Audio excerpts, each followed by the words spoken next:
I've gotten the go-ahead, so we will I hereby call to order the sixth meeting of the 62nd session at 7 p.m.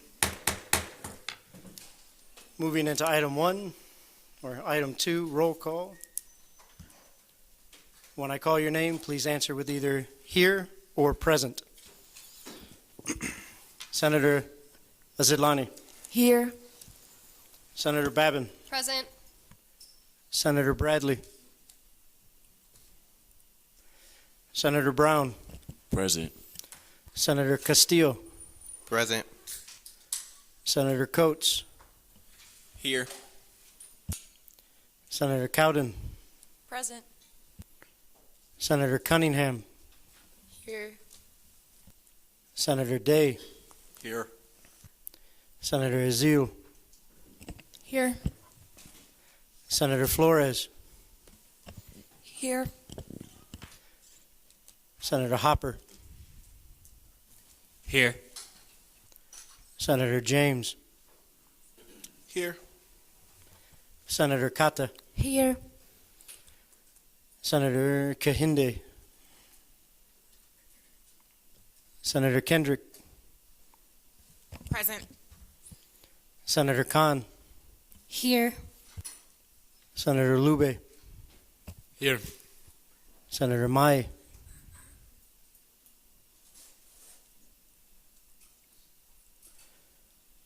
Senator Martin. Here.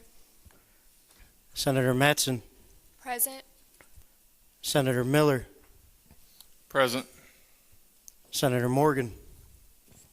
Here. Senator Mounts. Present. Senator Navarro. Here. Senator Nazir. Present. Senator Njau. Present. Present. Senator Owaru. Present. Senator Peter. Present. Senator Peterson. Present. Senator Reed. Senator Richie. Here. Senator Sanchez. Senator Spencer. Present. Senator Taran.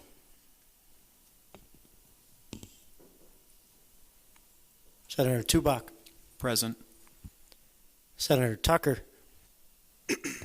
Present. Senator Wang. Present. Senator Wright. Present. Senator Zacharias. Here. Okay, we have met quorum tonight with 35 total in attendance. Simple majority will be 18, 2/3 of present will be 24, and 2/3 majority will be 30. Stole my pen. Moving into item 3, approval of the minutes. Are there any corrections to the minutes for last week's meeting?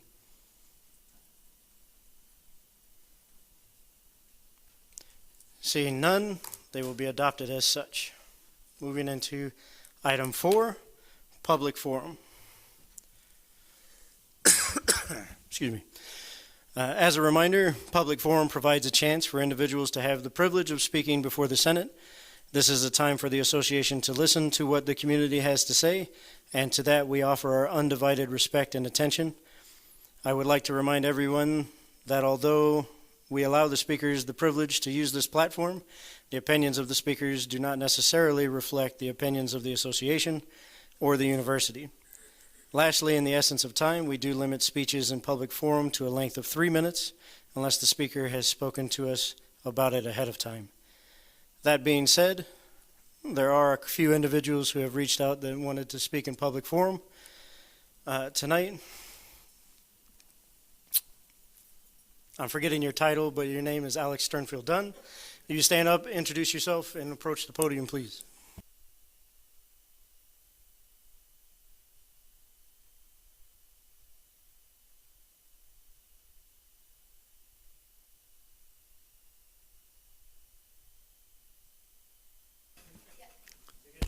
Okay. Hello. I'm Alex Sternfeld-Dunn. I am a faculty member in the School of Music, but I come to you today actually as a representative of a ad hoc faculty Senate committee, which is our General Education Revision Committee. I will do my best to get through this in 3 minutes. As you may know, a couple of years ago, the Kansas Board of Regents required a mandate for all Regents universities to reduce their overall degrees to 120 credits. All of the programs at WSU have done their best to try to get as close to that as possible, but it has been difficult for 2 colleges specifically, the College of Fine Arts, which I represent, and the College of Engineering.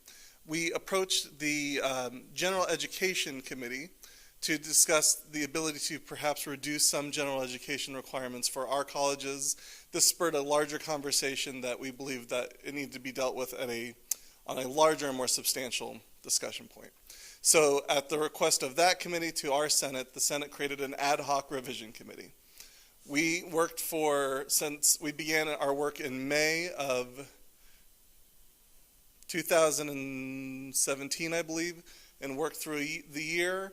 And we've now brought a proposal to the Faculty Senate as of 2 weeks ago or last week for our first reading, which will be one of probably 3 readings, as well as some town halls for our faculty.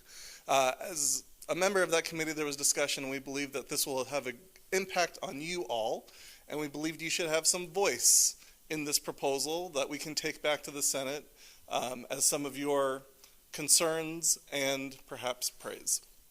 A very quick summary of what the proposal is, which Senator Richie, I believe, has sent out to all of you.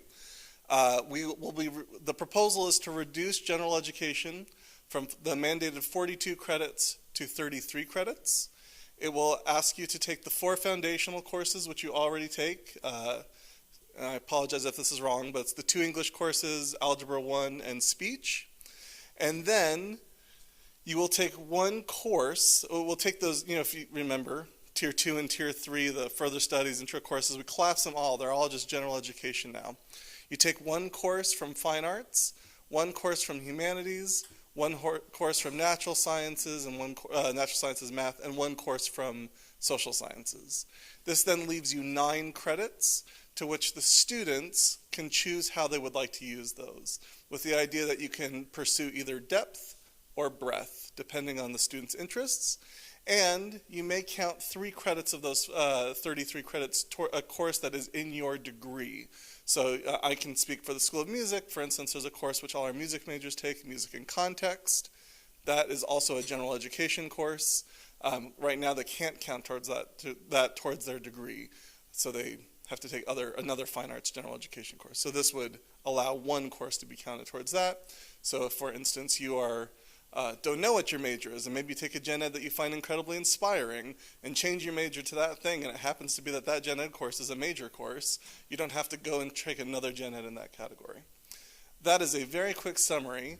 I'm happy to answer any questions or hear any comments, feedback, criticisms, so that I can take that back to my committee as well as to the Senate at large. Are there any questions for the speaker? Yes. Senator Peterson. How will this affect students that have already completed those classes? So if this were to be approved, and there is a process for that, it needs to be approved by our Senate, and it needs to go to a full faculty vote.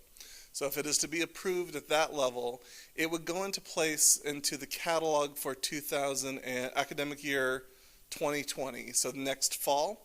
So students who are here now would have a choice. They can either stay in the current catalog that they're a part of.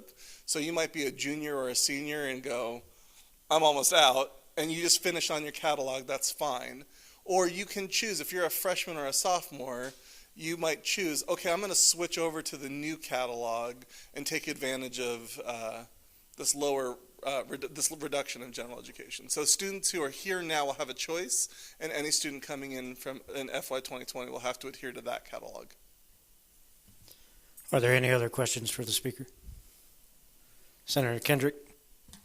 So what are the pros and cons of these changes? I'm assuming the proponents of this is that you get to have more in-depth time in your core classes, in your core major.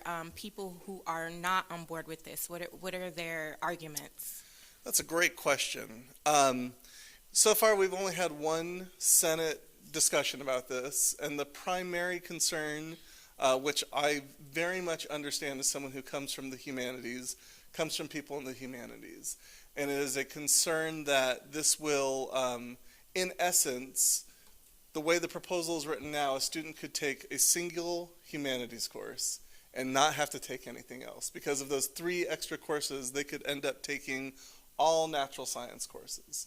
And so there is a concern that this does diminish exposure to sort of a broader world outside of your major, which, as someone who is a strong proponent of general education, I find it incredibly important. I think it's important to see the world outside of what you just do. But also, as someone who's a proponent of, I need to make some room in my degree, I also have some of my own personal feelings about it. So yeah, I think you articulated the pros exactly right. It creates a little more flexibility in some of those degrees that are feeling pressure to get down to 120. It allows students a little more focused time in their areas of expertise. But I think the con is it's not going to ask students to spend a little more time outside of what they're doing to be exposed to that. Are there any other questions for the speaker? Senator Zachary. So for those colleges that are trying to make the cut, would they be able to use those 9 extra credit hours and add it to their mandated courses that students must take? Exactly. So I can speak most confidently for the School of Music. Most of our degrees are between 120 and 126 credit hours. So if we could get those 9 of those credits back, that would allow us to, for the degrees that are 120, it would allow us to put some courses back in the music program that we feel had to be taken away and quite frankly diminish the quality of their education in their field of expertise. So yes, and then our degree is one of the few that has no electives either. So students aren't allowed to explore anything outside of the mandated classes, and it'll allow us to put that back in. But that's a selfish reason for that, and I wouldn't say I'm representing the whole faculty senate on that one. Are there any other questions for the speaker? Senator Miller, I saw you first. So when it comes down to condensing the amount of required electives or general education? General correct? education, yes. So are you guys going to be cramming anything into other classes, or are all the classes going to maintain what their actual curricular is? Like, are you guys going to be combining classes to make sure that you're getting all the knowledge out there? Each school, department, and college, I think will have to deal with that as they want to deal with it. Our proposal doesn't ask that. All it really does is say, all those, if you know the current system, you have your intro courses, then you have a further studies course, and then you have issues and perspective. And now all we say is those are all just general education. So just take one from those 4 categories and then 3 more of your choosing. So I don't know how how schools and colleges will deal with that. Some may decide they're not going to teach certain gen ed courses anymore. Some might try to say, well, could we look at a few? I think that will be I would never tell someone else how to teach their class or what to do, so I can't answer that, how they would handle that. Senator Tucker, do you still have a question? So I was just curious, for those of us who, our constituents, may want to voice an opinion on this matter, is there a centralized location that we can send them to say, hey, this is the survey, this is the forum? There is not an awesome website in which you could do that, but there is an awesome person who chairs our committee, Jeff Jarman, who is the Director of Communications and also is our Faculty Senate President, happens to also be the chair of that committee. So I think if there are concerns or comments or feedback, I would encourage you to email him directly, or you can email me directly as well, and I will pass that on to the committee as well. Senator Njau, do you still have a question? So for those people who have, let's say an example of somebody who is about to graduate, but they had already taken the GED classes and they were done with them. And now, is there an option of them getting like a refund of tuition being forwarded to the other classes which they've not taken. For example, they decide to change to the new curriculum, which you've said, which now will be starting in 2020. So if they switch to the new curriculum, Yeah. is there an option of tuition refund? No, there's not. And as far as I know, I think that would go against any precedent. You know, I mean, you guys switch majors all the time, rightfully so. Hey, find the thing you're passionate about, right? Or you take courses that are outside of your field all the time, and they maybe don't count towards your degree, but it's something you're curious about. No, I don't. That would be very highly unlikely. The provost would ultimately make that decision, and that's way above my pay grade, but I don't foresee that being a possibility. But it would be cool. Are there any other questions for the speaker? Senator Zhu. Have there been any concerns from the faculty about this lowering student enrollment in certain humanities courses? That has not been voiced explicitly. What I would say that what has been voiced is the overall concern with the potential diminished exposure to humanities courses. But again, we've only had one Senate meeting, and we had about 20-ish minutes on this. So my guess is that it very potentially could come up as a concern. It hasn't been voiced at this point. Senator Richie. Have there been any student town halls scheduled thus far in that one meeting, or over? No, there have not been any student town halls, and I don't believe there are any that are planned either. It's one of the reasons I wanted to come today, was to make sure that there was an opportunity for you to at least hear what we're talking about, provide an opportunity. And I'll be honest, I don't know how public forum works. So if you're allowed to say we hate this idea, please feel free to share that. Or if you want to say you love, I don't know how that works in public forums. So I'm an SGA noob. But you could also just contact me or Jeff Jarman directly with concerns or praise if you would like. Senator Mounts. So I guess, is there a public forum that you have in Faculty Senate for students to come and speak about this topic?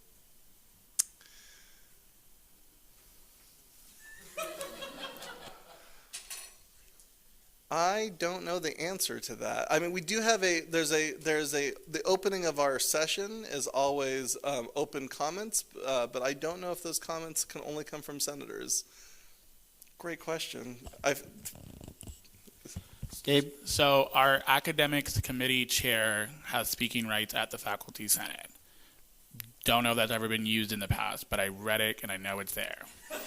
So and we have our nominee on the floor tonight, so that person and the student body president have speaking rights at Faculty Senate.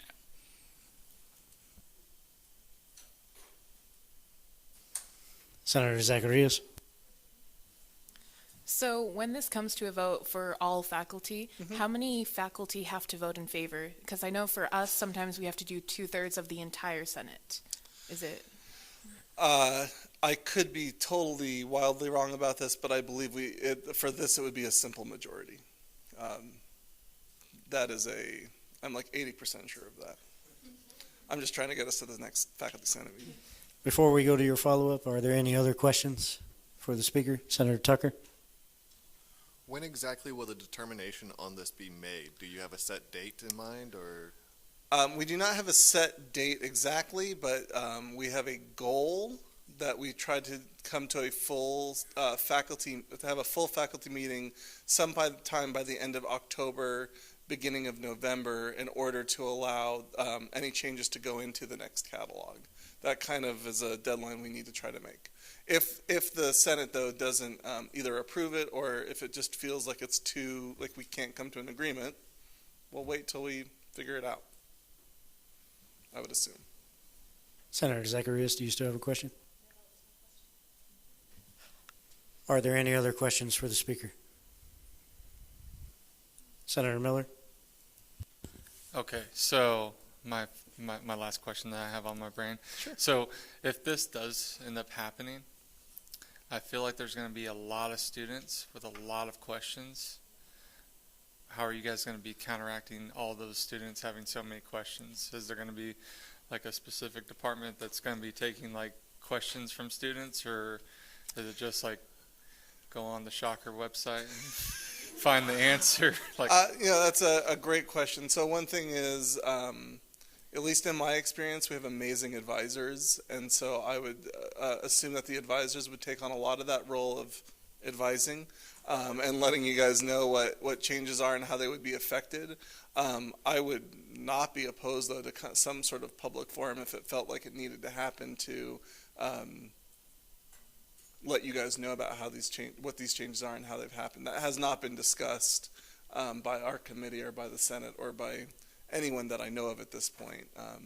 But, degrees change all the time, and that information is usually translated through the advisors in the colleges. So I would assume it would go down that path. I'm sure something would go out in Shocker Blast that I know you all read regularly. Are there any other questions for the speaker?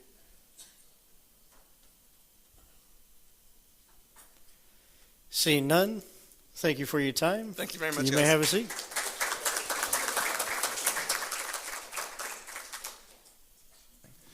Just a point of privilege. I can hear y'all's phones buzzing, so please turn them off or put them on silent mode. Thank you. With that, the student advocate has requested time to speak as well.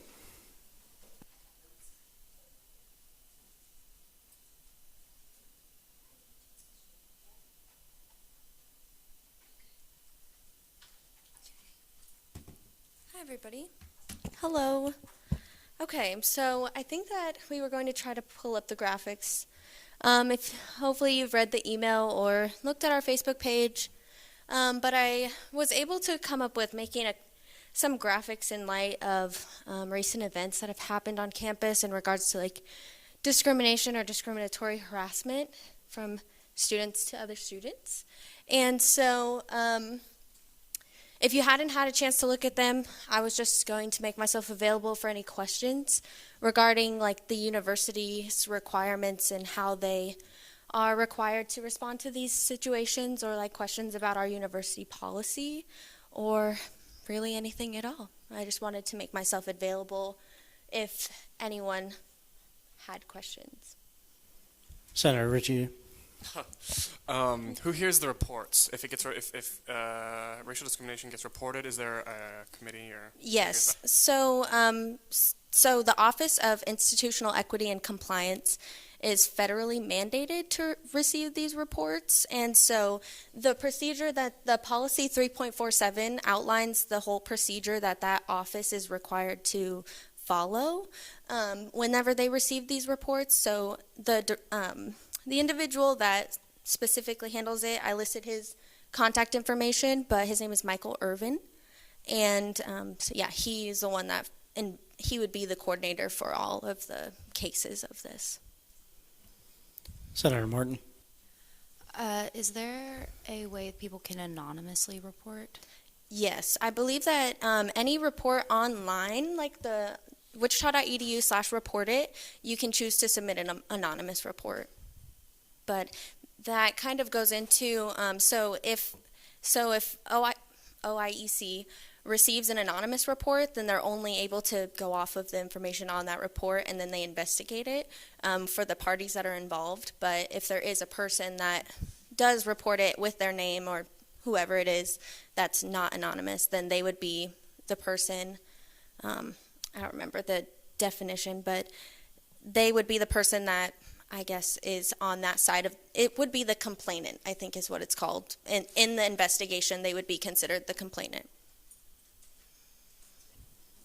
Yeah. Senator Day.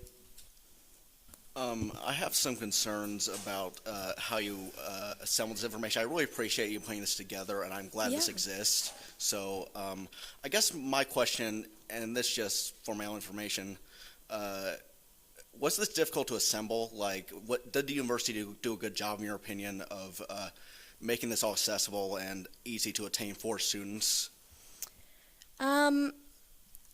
I would say I would withhold from like stating my personal opinion, but I will say that I really wanted to make this graphic for you all and for other students so that I wanted to basically, it was a lot of information in going through, and you have to know what you're looking for, I guess, in that sense, and that's why I'm within my job, is to make that information accessible to you all. So like the policy 3.47 where I got all of this information is really long and you have to read through all of it. So there wasn't something that was already besides that was already made, but I wanted to just include the definitions, which is the most important. I wouldn't say the most important, but that's what they're going to be going off of. So when they're making these investigations, this is the definition that the university uses. So now you all are available of what the standard is, and then the policy outlines the procedure. So you have to dig for it, but I tried to make it to where it was like a little bit easier to understand. Senator Richie. How much printed material is there about this? Because I don't recall ever seeing it in like a syllabus or like anything. So I believe in the syllabus, in most syllabi, it has something about Title VII, because I know that it's Title IX is in it in most syllabus as well. I don't absolutely know that for sure, but you've probably seen it. It's just not labeled like discrimination, But this is like federally mandated, so this is something that is even above the administrators there, because that office handles the complaints. So it is like a federal law that we probably just haven't been very made aware. And so, yeah. Senator Nazir.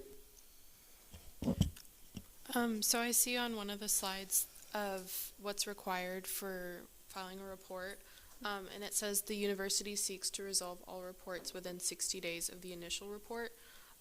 What happens if it wasn't within 60 days? Does the university like even hear about it, or what? Yes. How does that go? Yes. So, if we have the the policy pulled up, it does say if there are extenuating circumstances. Let me see.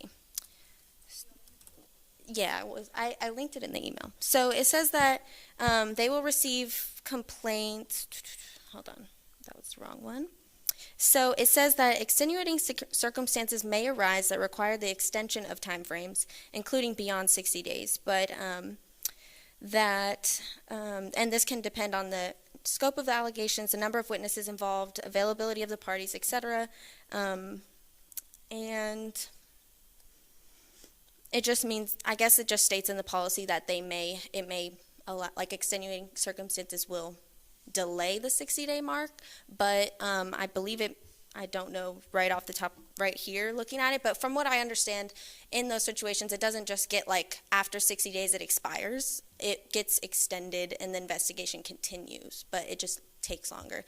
And the parties that are involved are notified of that. What section were you looking at so we can pull it up there? Yeah, it's G, timeframes. Under, yeah, I don't know how they break this up, but I think I would just search timeframes if you can. Are there any other questions while we're looking that up?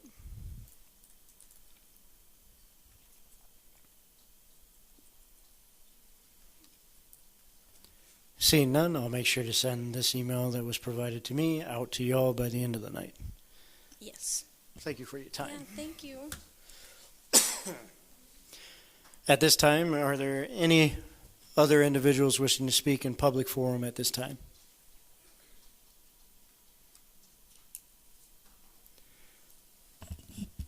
Seeing none, we'll move into Section 5, Officer Reports. Item A, President's Report.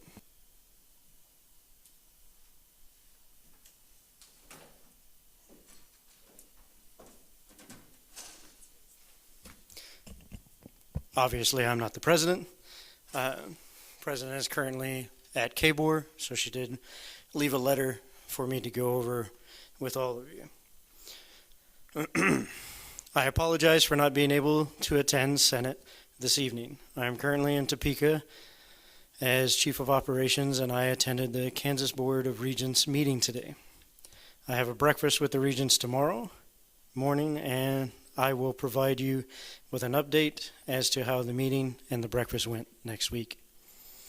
This past Saturday, Vice President Berth, Chief of Operations Lepetsky, and I attended the Student Advisory Council retreat hosted in Emporia.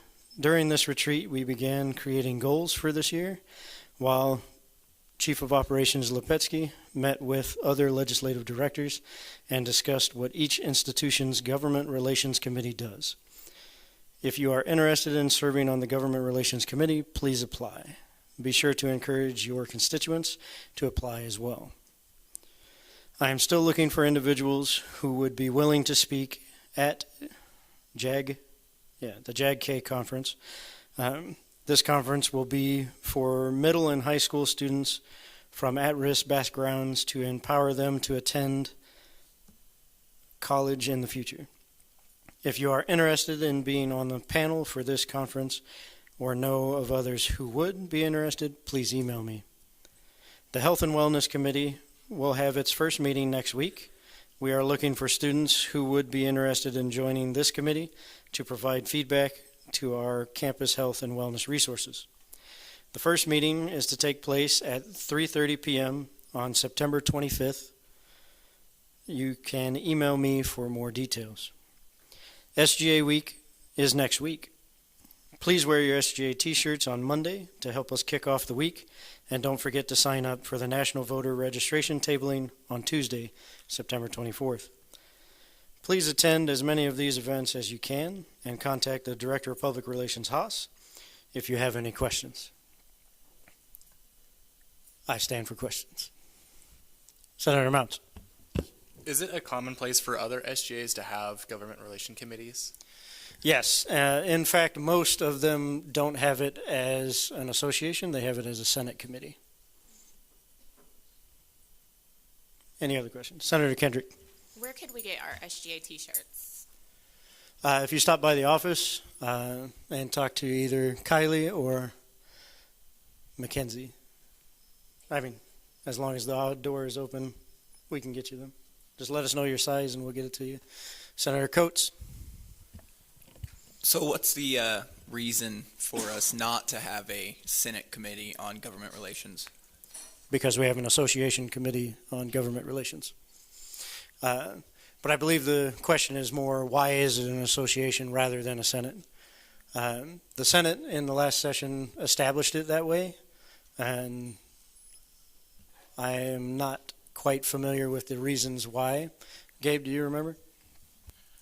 I don't 100% know why the decision was ultimately made that way. One of our senators, Haley Enns, I'm like, oh God, I almost called her a different name. She and our former chief of operations and at that point student body vice president, Matthew, just wrote it that way. So I don't know 100%. I think the intent was trying to give opportunities for students outside of the Senate to be able to join in committees. And I think at that point, I assume they thought it made more sense as an association committee instead of a Senate one. But that doesn't mean it has to stay there. So I'm sorry, I don't know the full reason of why they decided that. Any other questions for the President's report? Seeing none, we'll move into item B, Vice President's report. I'll stay right here. With that, I don't have any major updates of things. Most of it was already covered in the brief that the President did, so I don't feel any need of double hitting. I will say, for the one thing that did stand out for the meeting on Friday with Maddie Laughlin, for President of the Green Group, I told you that we were meeting to discuss some green initiatives that she had in mind and that SGA could possibly help with. So at that time, I mentioned the student-led sustainability initiative that's going to meet on September 20th. So we're both going to be attending that, and I encourage all of you to do the same. And during that, we were going to bring up a lot of the things that we outlined. These were, identifying what research we're going to need for things like the installation of green roofs to help with campus footprint and environmental impacts, as well as when it rains. I'm sure you've noticed that a lot of the sidewalks get flooded and green roofs soak up water. You can also do water collection to self-water, and that'll take up some more. And so, like, what kind of impacts would those have? So right now we're looking into those types of research on various items, from green roofs all the way down to replanting fruit-bearing trees, so that anyone in the community, whether they're a shocker or not, can walk by and pick fresh fruit as it goes. But with that one specifically, you got to talk about who's going to maintain the trees, because you don't want a lot of rotten fruit just sitting on the ground. Who's going to, are we going to donate it to the Shocker Support Locker or Shocker Dining or things like that? So we're going to bring up all of these initiatives at that meeting, and then I will give you a further update on that. Other than that, the rest are all kind of procedural, and I won't waste the Senate's time with that. So I stand for questions, if there are any.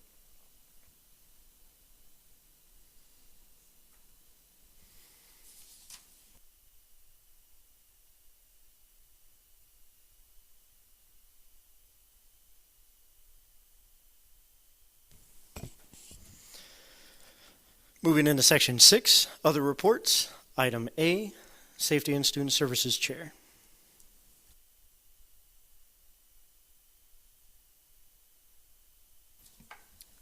So my committee met earlier today, like much of yours, and we made a list of things that we wanted to address this semester so that we could get them rolling for the session. The main thing that's in our horizon is the safety walk. That's going to be next Tuesday at, we're going to meet in the Horizon Room downstairs, and that will, if you're volunteering, we'll meet at 7 p.m. to get everything set up. If you just want to attend as a regular student, we're going to start getting things going at 7:30. And for that, we're just determining what food to get and how we're going to split up the campus so that we can make sure that we cover the most ground effectively. We also finally got confirmation that facilities planning is going to send someone, and then we have some things that we want to focus on while we're walking about, and that was brought up by Senator Tubach, and he was talking to Guy Schroeder and Brandon Johnson from the City Council about crosswalks by 17th and Harvard. And so we're going to see what other things like that need to be set up so that we can ensure that our campus is running most efficiently and safely. Are there any questions for the chair? Seeing none, we'll move into item B, Diversity, Empowerment, and Inclusion Chair.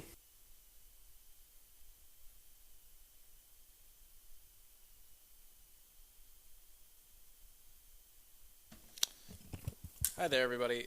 So this week, unfortunately, I was out of the office Monday and Tuesday due to illness. That being said, I did reach out again. So I mentioned last week I reached out to Halo. I have not heard anything back, so I reached out again. If I don't hear anything back again, I think my committee is going to start planning kind of our own Hispanic Heritage Month event. And so we'll bring that up next week during the committee meeting.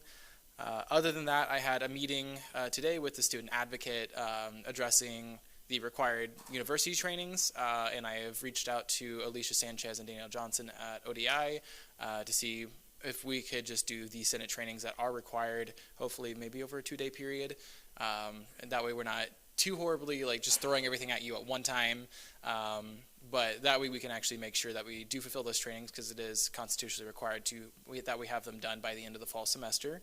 And then this week I've just had multiple discussions regarding the Kappa Cheer the Flag event and what happened there with Sigma Lambda Beta and the actual betas. And so my committee today, we have kind of created an outline for a statement that my committee will be releasing. I'll be drafting that tonight and through tomorrow and be sending that out to them for approval, and then we will send that out through the DPR. and actually have our official statement. With that, I yield my time to the chair. Are there any questions for the chair? Seeing none, we'll move into section 7, appointments. Item A. The chief shall read. Point of information, there was a senator raising their hand. I did not see. Senator Kahn. Hi, I have the motion to amend the agenda. Is that now? Does require a second. Second. Senator Mounts with the second. All Senator right. Kahn. I would like to add R62004 to the agenda.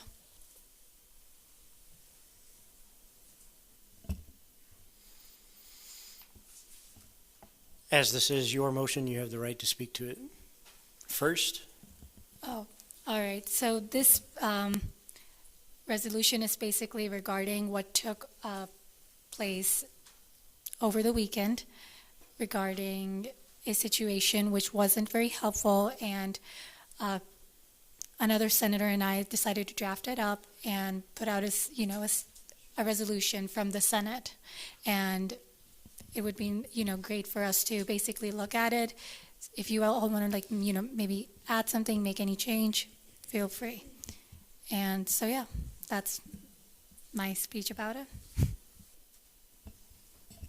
Thank you. I don't believe this one is debatable. But with that knowledge, we'll take a vote. It does require a 2/3 vote in order to pass, so the number to hit is 30. All those in favor of adding this item to the agenda, please raise your hand and hold them high.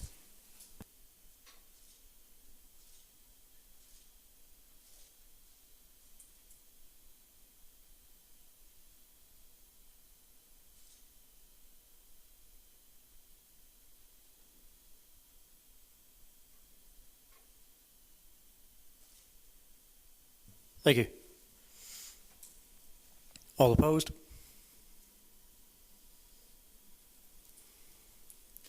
Motion carries with 34 in favor. You put it at the end.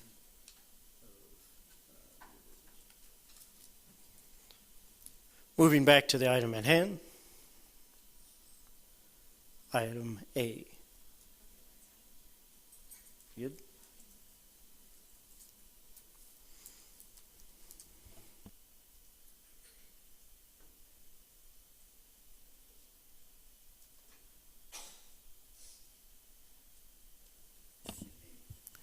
SB-62-049, appointing the position of Academics Chair, authored by Michael Berth, President of the Senate. Action first, appoint the position of Academics Committee Chair. I hereby nominate Vanessa Cowan to this position. Vanessa is dedicated to this organization and has portrayed a passion to serve the student body in any way she can. Additionally, she has demonstrated great leadership skills, which will allow her committee to succeed in this session.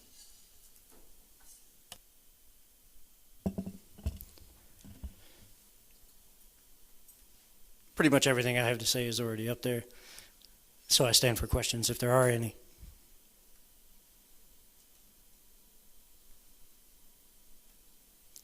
Seeing none, we'll move into debate.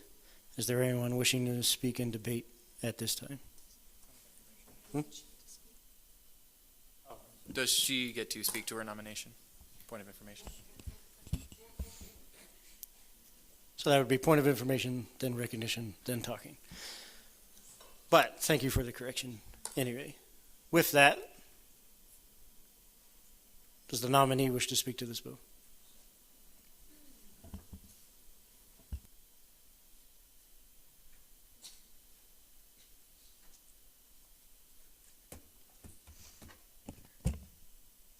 All right, good evening, everybody. Most of you know me, but if you don't, I'm Vanessa Cowan. I'm the business senator. I'm a junior here at WSU. Okay, so I take academics and grading very importantly, but I feel I am qualified for this position because in the past I have had academic and grading situations and issues with me personally, so I feel I would like to help future students with that, along with the gentleman that spoke earlier during public forum, for example. There's always people that's needing help, and I feel that I could help be the voice and push that to make it a little easier for them. One goal for me would be, that my committee kind of already spoke a little about, would be for international students. The enrollment process for them is very hard, and it seems they have a disadvantage because they do have to wait till they get to WSU to enroll, which means other students have already had the advantage of picking the classes before them, so they have what's left over. And so we're trying to change that and make it a little bit easier for them and more fair for them to enroll into WSU. And with that. Does the nominee wish to take questions? Yes. Are there any questions for the nominee? Senator Waldo. Well, I would like to ask you about your goal that you said about enrolling for international students. I would like to know how you would, do that, given that the students are not able to access my WSU. With that, I'd have to look more into it and get more information about it. But at the moment, I would like to make it, or at least try to push for it to be where they can enroll, not having to be present in WSU. So some way of doing that. But I need more information on what I can do for that. Are there any other questions for the nominee? Senator Mounts. So besides the international student enrollment, do you have any other plans for the committee for this year? Could you repeat the question? Do you have any other plans or ideas that you're wanting to push to the committee this year besides the international student enrollment? I do, but I currently don't have any that I can speak confidently about. Are there any other questions for the chair? Or not the chair, the nominee? Seeing none, thank you. Thank you. We'll now move into debate on this item. Is there anyone wishing to speak in debate at this time? Senator Kahn. So I would like to say that I will be voting in favor of this nomination tonight, because I had a chance to get to know Vanessa during the retreat, and she was a very kind person who was very reasonable to talk to. She was willing to look, if we had a conversation, she was willing to hear all sides. And based off of the interactions I've had with her in SGA, I am thoroughly impressed by her, and I will be voting in favor, and I encourage you all to do the same. Is there anyone else wishing to speak in debate at this time?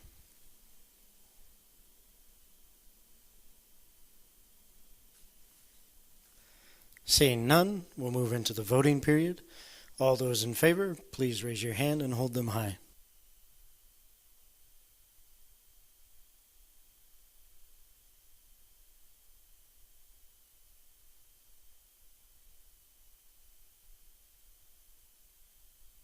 Thank you. All opposed?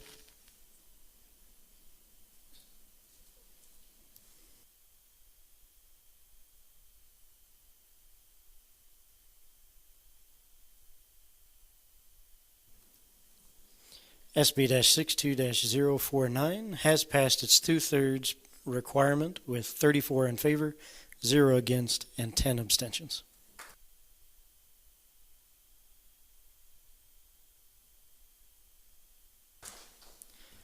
Moving into item B, the chief shall read. SB-62-050, appointing the position of Ways and Means Chair, authored by Michael Berth, President of the Senate. Action first, appoint the positions of Ways and Means Committee Chair. I hereby nominate Rija Khan to the position. In her application and interview, Rija demonstrated the passion and leadership skills required to create a prosperous and long-lasting committee. She is a hardworking, kind-hearted, and intelligent individual who will be able to lead this committee towards success. I stand for questions if there are any. Seeing none, does the nominee wish to speak to this bill? Yes.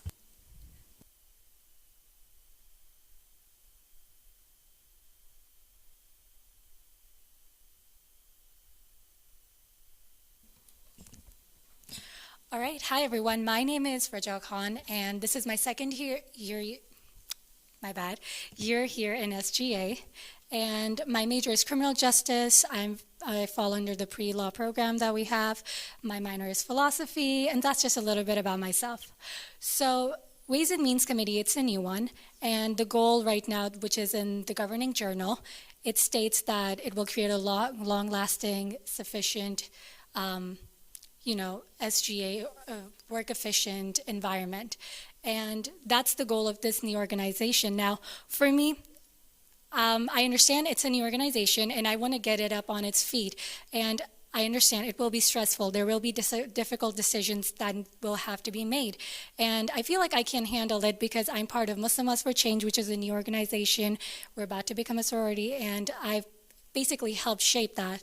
So from the experience I've had starting something, I can apply it to this new committee. Some of my personal goals are to is to create a system where the committee can help you senators and cabinet and anyone around in SGA to make ourselves more productive, to get things done basically. And if there's any other suggestions that someone has, I'm more than happy to take those into consideration if nominated as the chairperson for Ways and Means Committee. And I yield my time for questions. Are there any questions for the nominee? Senator Zachary, yes. What have you heard from your fellow senators that you wish to address in the new Ways and Means Committee? So, I haven't particularly heard anything, but mostly probably because we haven't had any discussion about Ways and Means since we passed it in the AIM-AIMS Act. I forget what it fully stands for, but we passed it a few meetings ago. So, but in the future, if you all have suggestions, again, I am open to take those into considerations. Are there any other questions for the nominee?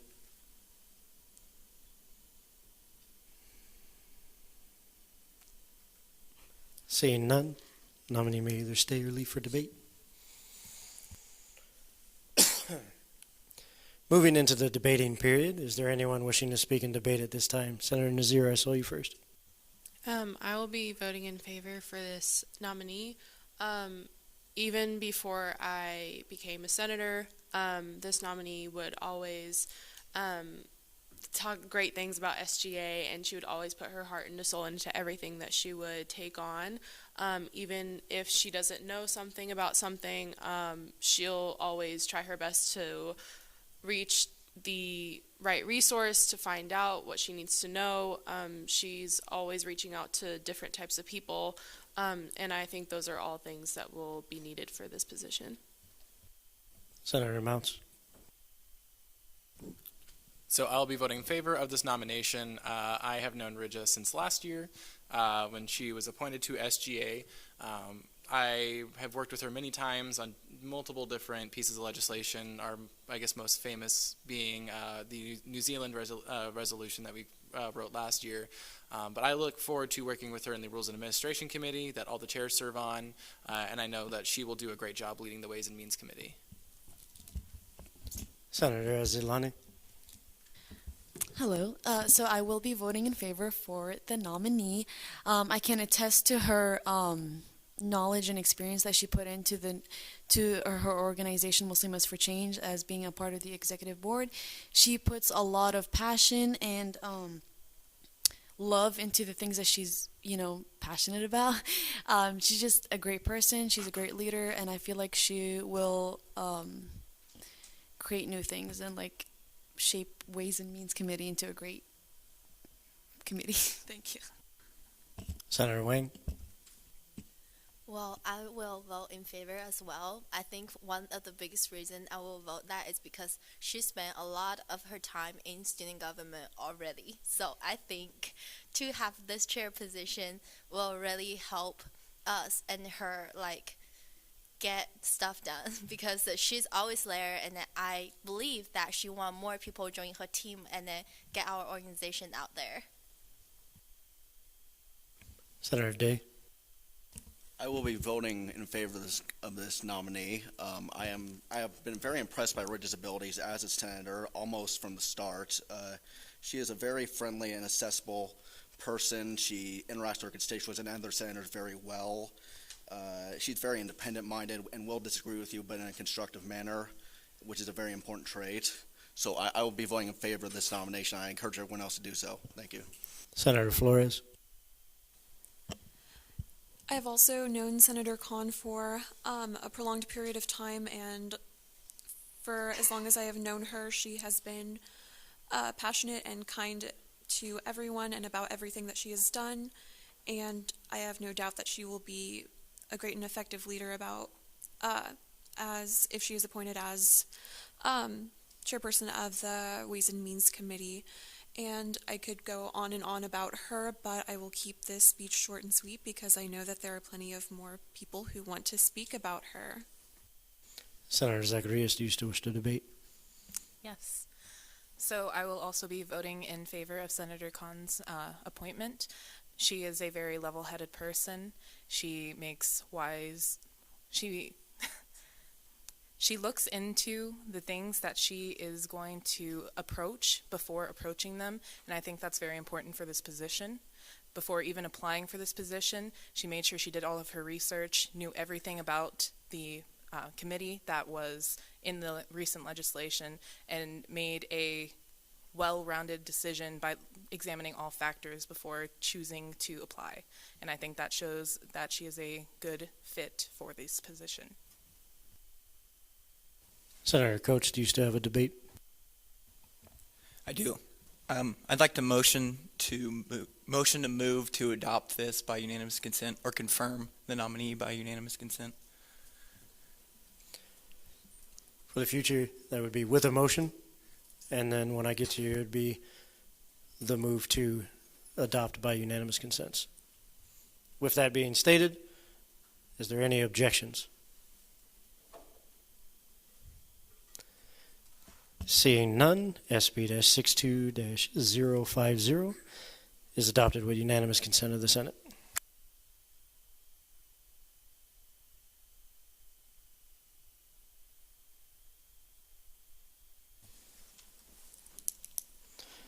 Moving into item C. The Chief shall read. SB-62-051, appointing university committee member, authored by Katrina Miller, student body president. Action first, appoint a parking appeals university committee member. I hereby nominate Vanessa Cowan to this position. Vanessa is passionate about serving and advocating for the student body and hopes to be able to do through this committee.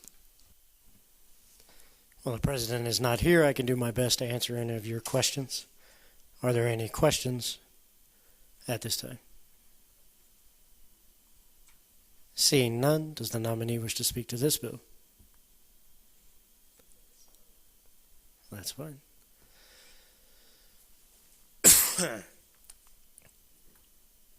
With that, we will move into the Senator Zachary. Do you have a motion?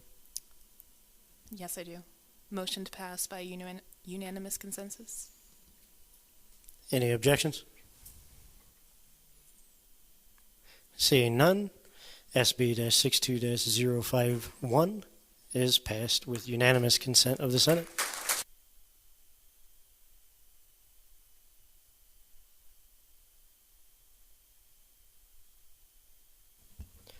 Moving into item D, the Chief shall read. SB-62-051, appointing the position of at-large senator, authored by Katrina Miller, student body president. Action first, appoint the position of at-large senator. I hereby nominate Tayton Majors to this position. Tayton demonstrated a commitment to serving our diverse student population with his application and interview. His want to create conversations with students to address their concerns demonstrates his passion for accurate representation. Again, I can do my best to answer questions, if there are any. Seeing none, Does the nominee wish to speak to this bill?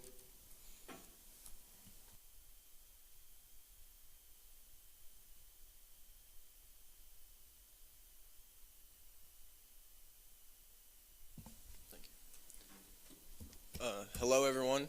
My name is Tayton Majors. I'm currently a sophomore at the university, majoring in political science and minoring in both communications and Spanish. I'm also within the Cohen Honors College. I'm currently looking to become an at-large senator within this body for a few reasons. One of those first reasons being that I am not unfamiliar with congressional procedure. In high school, I was actively involved in both congressional and policy debate and achieved much success competing nationally. Also, I'm not unfamiliar with the congressional procedure here at the university, as I am one of the 51 loyal subscribers to the Student Government Association's YouTube channel. So, yeah, with that being said, I think that the role of someone who's within the student government is extremely important. I think that we are an essential stepping stone between the students and the university, the institution itself, and I would like to be a member of that, as we are a assembled body of less than 60 students representing around 14 to 15,000 students. So I think we play an essential role, and I would love to be someone that's a part of this organization. Does the nominee wish to take questions? I do. Are there any questions for the nominee? Senator Nazir. So it says that you have a commitment to serving our diverse student population. What are some of your goals for doing that? Yeah, so like my legislation says, something that I talked about in my interview and something that I will stick to if I am appointed to become an at-large senator, is that I would like to start conversations, and not just within a certain bubble that I've become accustomed to, but many of my roommates actually in the suites at the flats are international students and are also in the Black Student Union, and I have conversations with them consistently. And so one of my main priorities is just listening. I think that's one of the best things we can do, or I could do if I were to become a senator, is to just listen and hear people out, especially in the diverse population, hear from many groups, and I intend to do just that. Are there any other questions for the nominee? Senator Zachary. Are there any concerns that have been brought to your attention or that you may have witnessed that you wish to address while in Senate?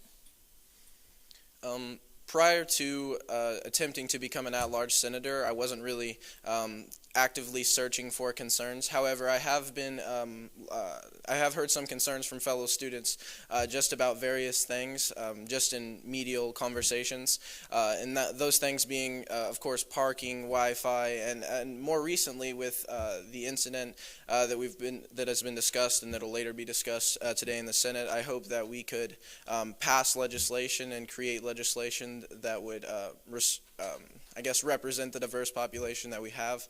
I don't specifically have any policies or anything that I want to put forward, but I would be happy to see legislation like that pass.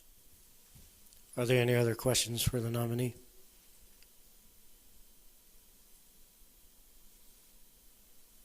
Seeing none, the nominee may either stay or leave for debate. Moving into the debate period, is there anyone wishing to speak in debate at this time? Senator Tubach. I'd like to speak in favor of this nominee. I met Tayton last year.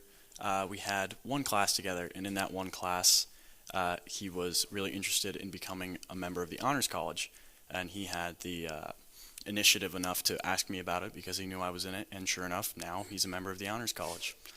We happen to have another class together this year, and he asked me about SGA. He seemed very interested in it, and so I let him know about it, and here he is in front of all of us. So I think his initiative is something that we could definitely put to use here.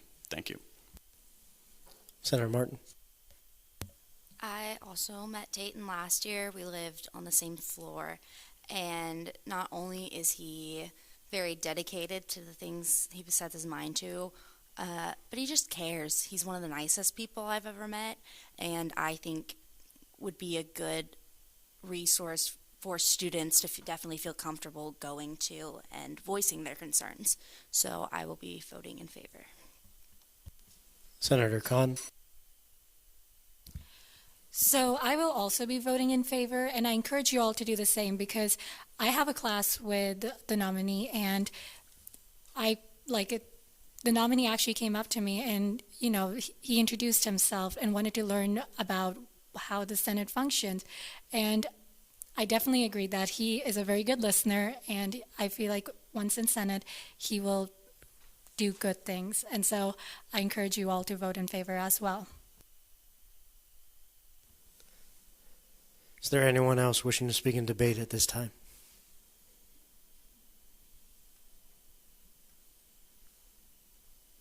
Seeing none, we'll move into the voting period. All those in favor, please raise your hand and hold them high.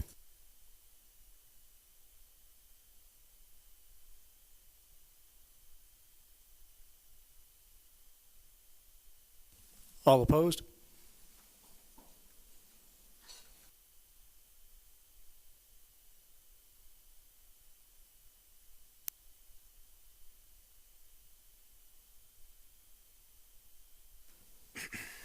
SB-62-052 has passed its two-thirds majority requirement with 34 in favor, 0 against, and 10 abstentions.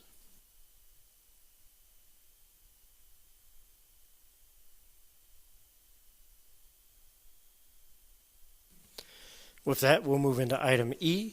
The chief shall read. I just noticed the mistake on there, and I'll fix that. SB-62-053, appointing scholarship committee member, authored by Katrina Miller, student body president. Action first, appoint members to the scholarship committee. I hereby nominate Walter Wright, Jordan Glover, and Chris Najou to the committee. These individuals These individuals are hardworking and care for the needs of students, which will make them essential members to this committee. I stand for questions if there are any.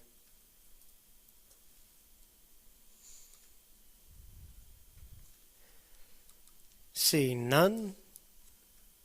Senator Mounts. With the motion. Motion to pass by unanimous consent.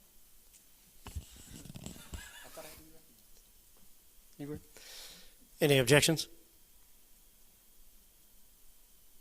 Seeing none, SB-62-053 is adopted with unanimous consent of the Senate.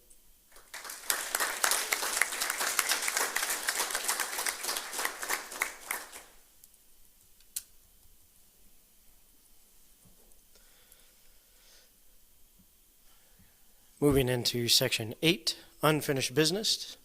Item A, the chief shall read. SB-62-042, grant recognition to Recovery WSU. As a reminder, we did talk about this last week, and so we'll move directly. Gabe? There is a representative from the organization if you have questions for them. They're sitting in the back, just in case. So I yield my time as the author to them if you have questions. Questioning period was last week. You can still ask questions in the second read. Very well. Yeah. Are there any questions for the representative? Seeing none, we'll move into the debate period on this item. Is there anyone wishing to speak in debate at this time?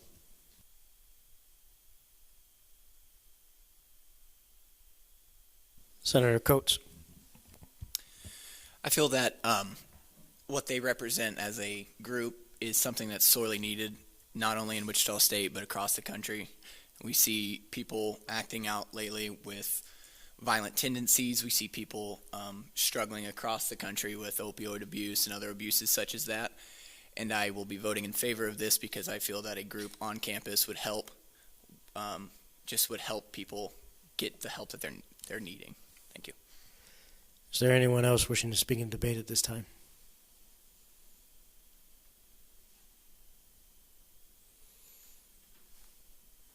Seeing none, we'll move into the voting period.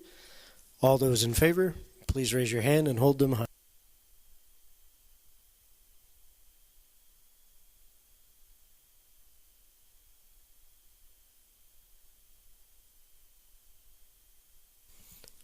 All opposed, same sign.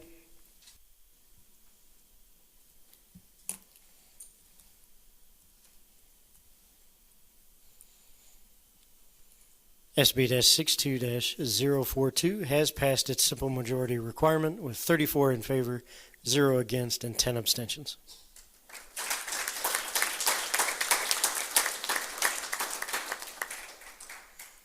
Moving into item B, the chief shall read. SB-62-043, grant recognition to the Fairmount Campus Ministry. Is there a representative here? Seeing none, we'll move directly into the debating period on this item. Is there anyone wishing to speak in debate at this time? Senator Wright. For the motion, I move to adopt this by unanimous consent. Any objections? Seeing none, SB-62-044 has been adopted with the unanimous consent of the Senate.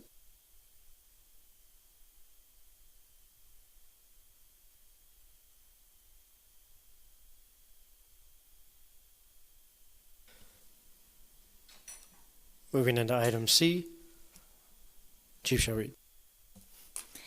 SB-62-044, grant recognition to innovation design.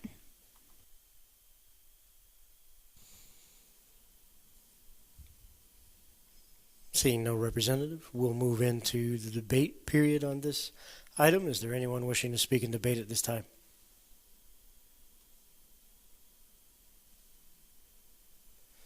Seeing none, we'll move into the voting period. All those in favor, please raise your hands and hold them high.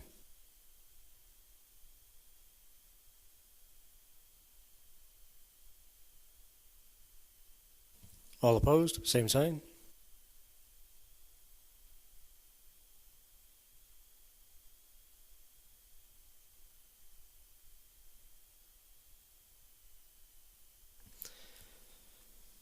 With that, SB-62-044 has passed its simple majority requirement with 34 in favor, 0 against, and 10 abstentions.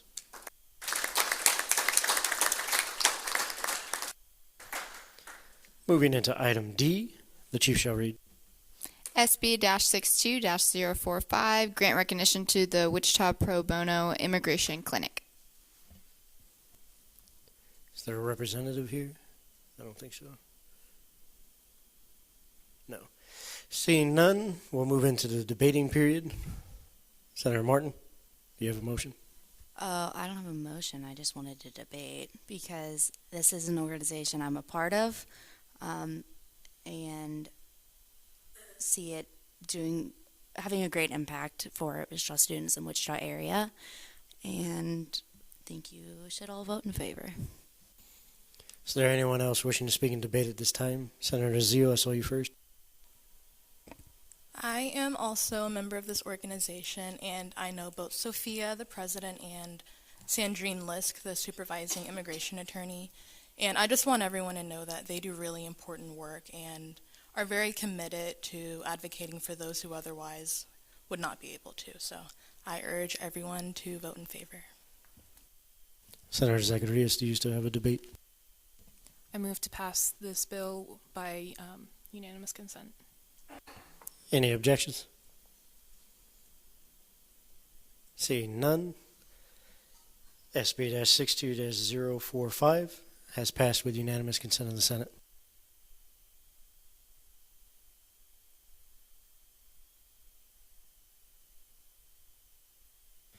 Moving into Section 9, New Business, Item A. The Chief shall read. SB-62-048, grant recognition to the optometry Student Association. Does the author wish to speak to this bill?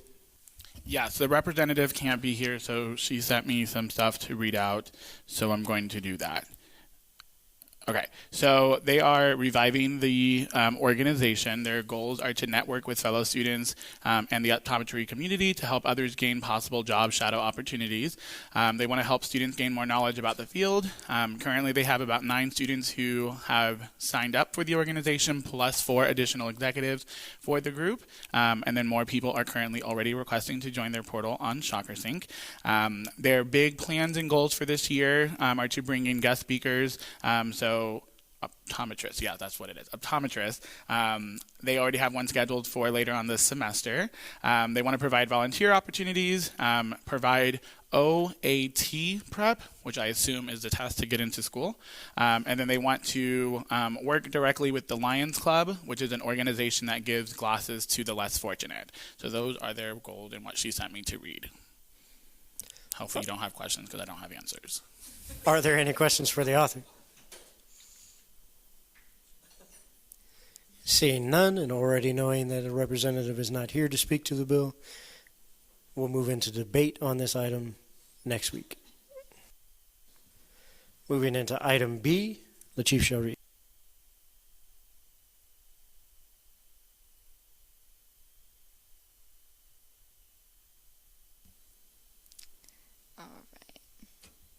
FB-62-033. Oh my gosh. I'm so sorry, guys. I'm like losing it today. 003 Organizational Funding Bill, authored by Colleen Osterman, SGA Treasurer. Does the author wish to speak to this bill? Sorry. Yes, so this bill is about the drone club's funding. They asked for, can you all hear me? Yeah. Okay, sorry. They asked for $450. They asked for $497. We allocated them $450. We did some research and thought that they could purchase the items that they needed within the budget. So that is all I have. I stand for questions, though. Are there any questions for the author?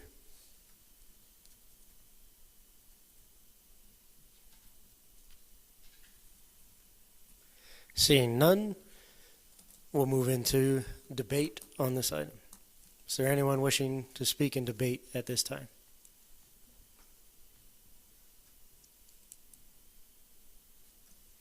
Seeing none, we'll move into the voting period. All those in favor, please raise your hand and hold them high.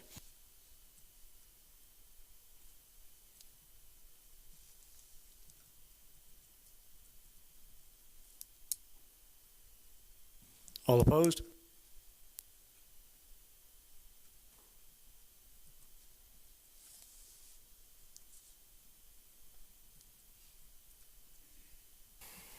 With that, FB-62-003 has passed its simple majority requirement with 34 in favor, 0 against, and 10 abstentions.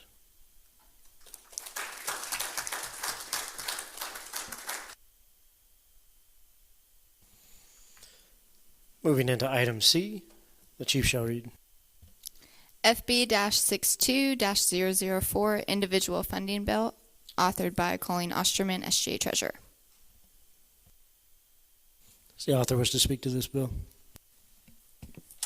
Yes, I only have one correction. Fayez, not line 41, I believe. Oh, sorry, line 47. His last name is Al-Ruwali. It's A-L-R-U-W-A-I-L-I.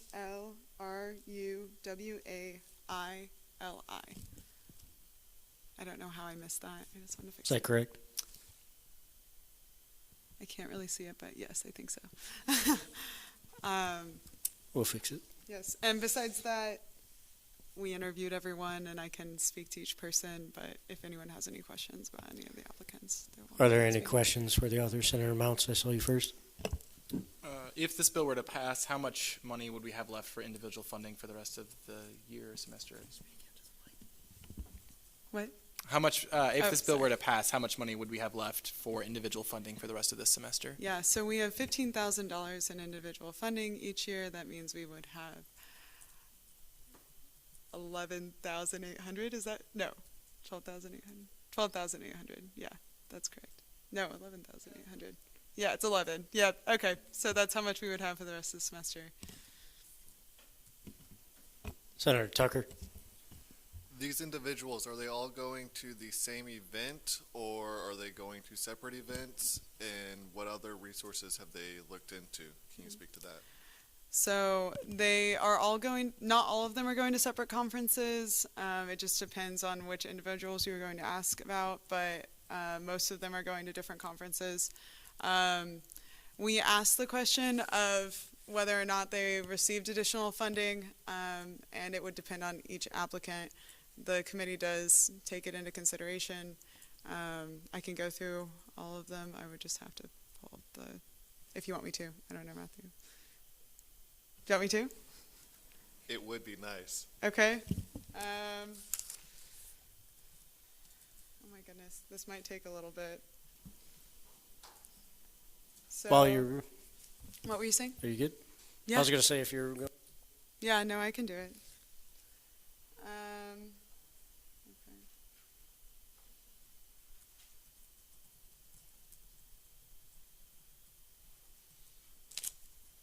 So I have to pull each one up in Chuck or Sync. Human says that he will not receive any additional funding. Who's next? Is that Ali?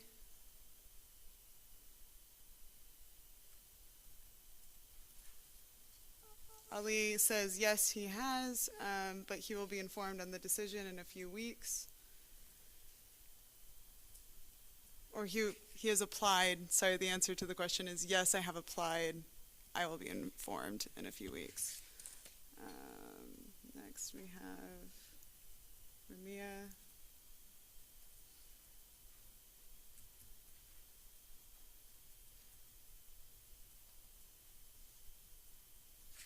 Ramia has applied as well. She has been given additional funding of $150 towards by the Graduate School of Travel.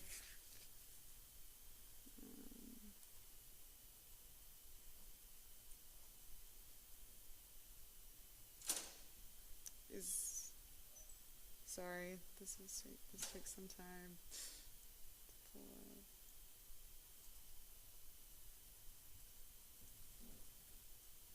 Durga is next, correct?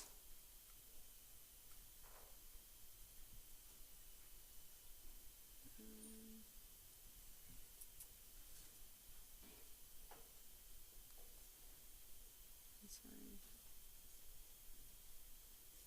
Durga will not be receiving additional funding. Do you want me to continue, Senator? I can, if you want me to.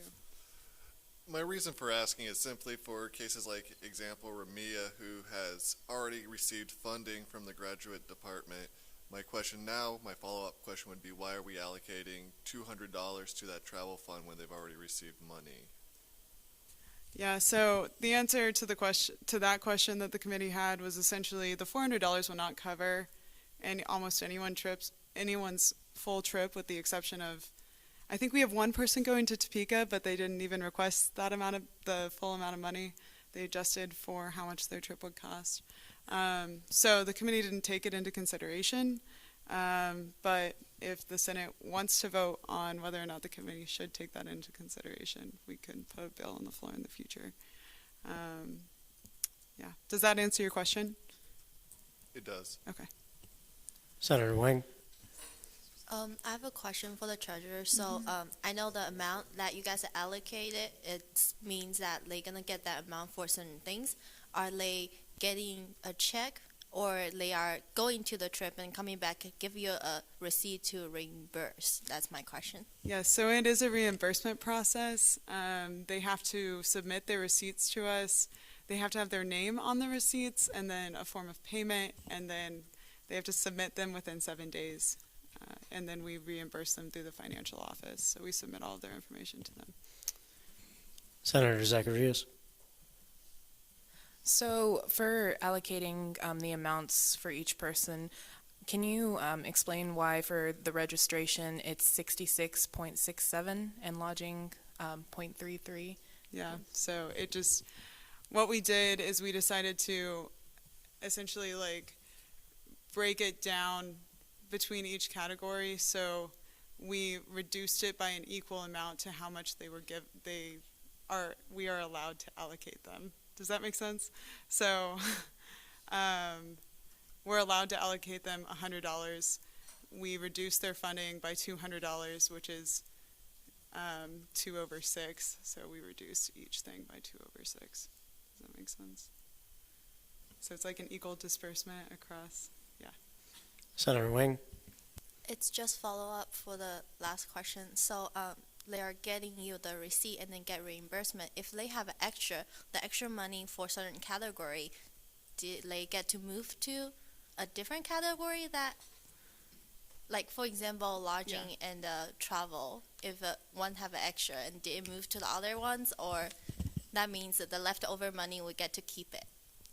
Yeah, so I don't know what they've done in the past. I don't think so. They're not allowed to. No, so we only, when they come back to the treasurer can only push forward what the Senate has actually authorized. So if, for example, they spend $50 on registration, but $400 on lodging, they're only going to be reimbursed what they spent. So the $50, not the $66.67 or the $16, and then they won't be reimburse additional funding for what they've spent over what was authorized, because the treasurer can't authorize a reimbursement past what the Senate has given permission and authorized for.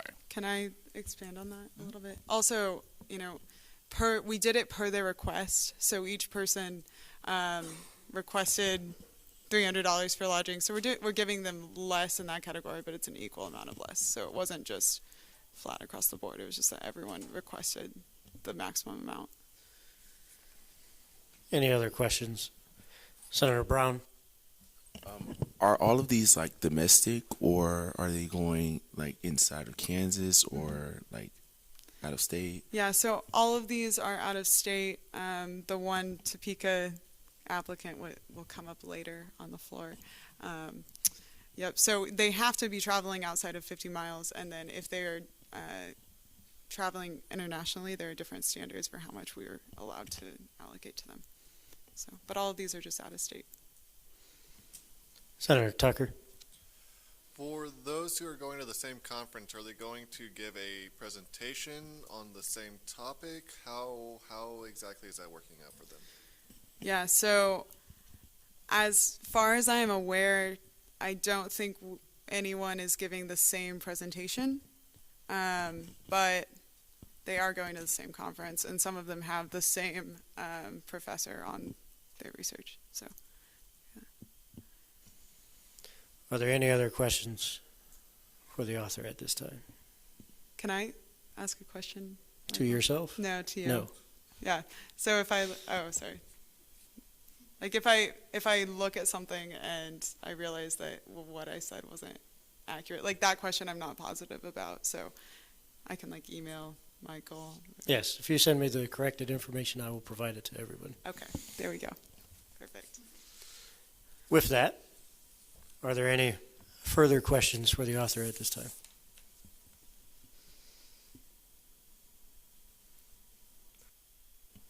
Seeing none, we'll move into debate on this item. Is there anyone wishing to speak in debate at this time?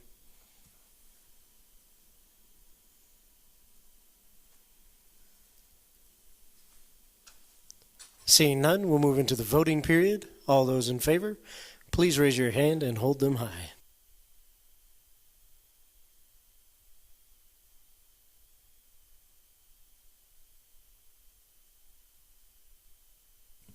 All opposed, same sign.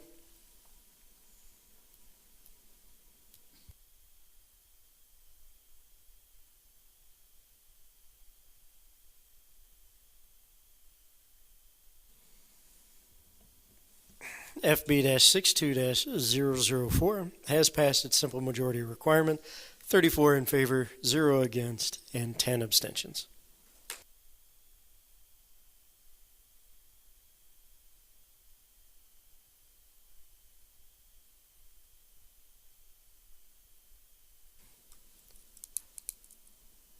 With that, we'll move into item D. The Chief shall read. R-62-004, standing with and empowering I am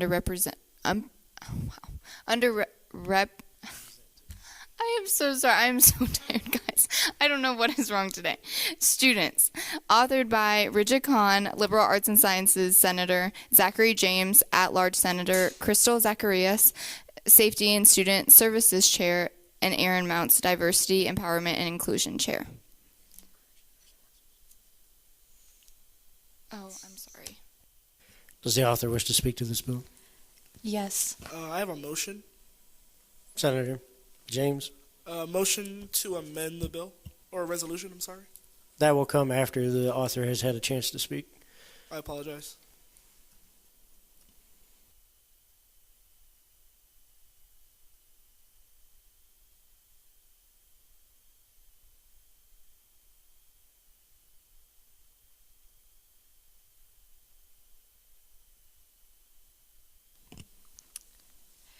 So this is regarding the situation that took place over the weekend with certain organizations.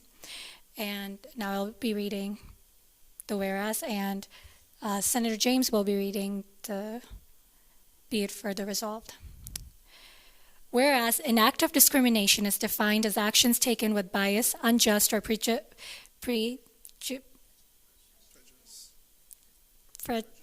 prejudicial treatment that limits an individual's ability to participate in or benefit from the university's educational programs, activities, or employment. And whereas there has been a bias incident reported to the Office of Institutional Equity and Compliance that affected the Rho Beta chapter of Sigma Lambda Beta International Fraternity, and whereas incidents of bias result in the act of exclusion towards minority and underrepresented groups, and whereas the underrepresented students have been intentionally and unintentionally excluded for far too long, and whereas the senators of the 62nd session are concerned about the safety and well-being of underrepresented students of Wichita State University, and whereas the Wichita State University Student Organization and Advisor Handbook states the consequences for an organization violating the guidelines of the university can result in suspension or permanent removal of an organization for the university. Therefore, be it resolved that the 62nd Session Senate holds that the hate-motivated actions shall have no place at Wichita State University and stands with those who are affected by any actions of discrimination, prejudice, or hate. And be it further resolved that the Senate condemns the acts of discrimination and or prejudice against one's race, religion, ethnic origin, sex, disability, sexual orientation, or gender identity.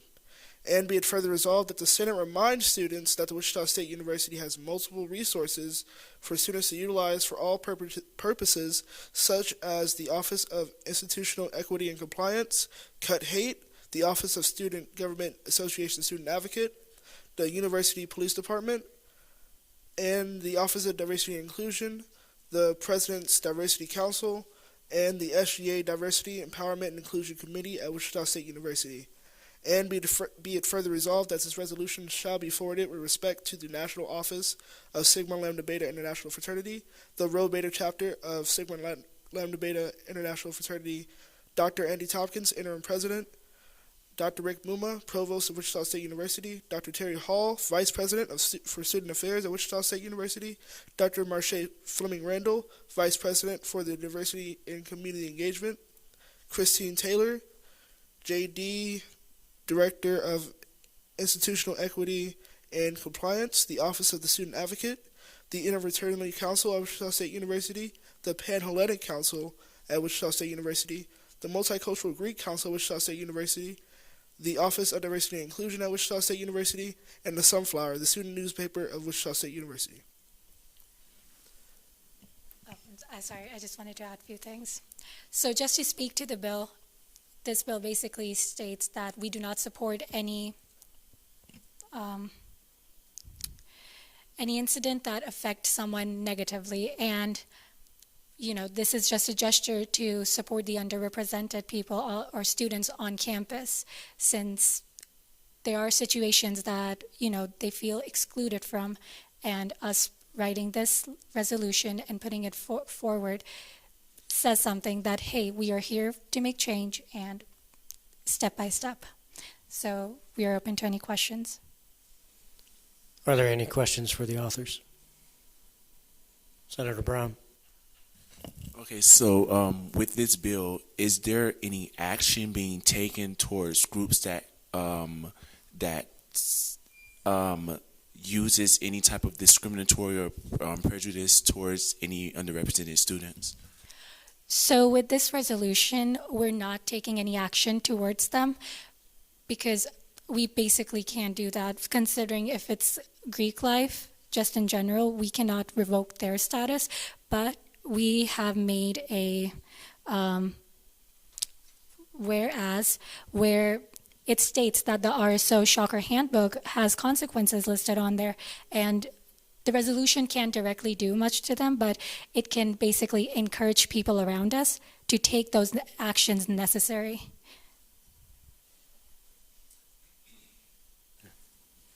Are there any other questions? Senator Wang? I want to know if we can add stuff to it, so correction. That would be a motion to amend. So Do you have such a amend motion? to add care team on the resource. Yeah, because the Wichita State care team is one of the resources that helps students who is facing discrimination. They can report anonymously or like just any kind of incident, individual. Yeah.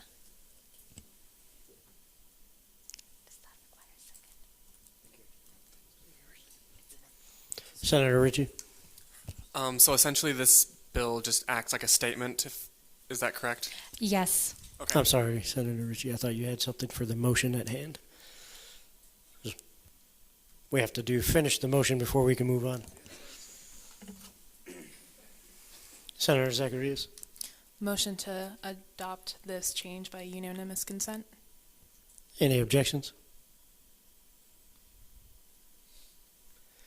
Motion carries. Senator Richie?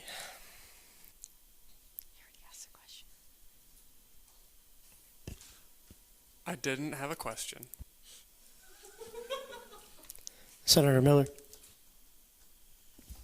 All right, so this is just kind of a clarification for me, but up at around the top of it at the beginning, it states that such acts are grounds for probation or where I don't remember the exact verbiage. So are you referring to the Shocker Handbook? Yes. Yes, so that's basically if you go online onto the Wichita State website and type in our student organization and advisor handbook, it's going to pull up a PDF, and under the, actually, sorry, if you type in policies and conduct or something like that, there's a PDF online that you can refer to and see what consequences are there for an organization that is not following the rules, basically.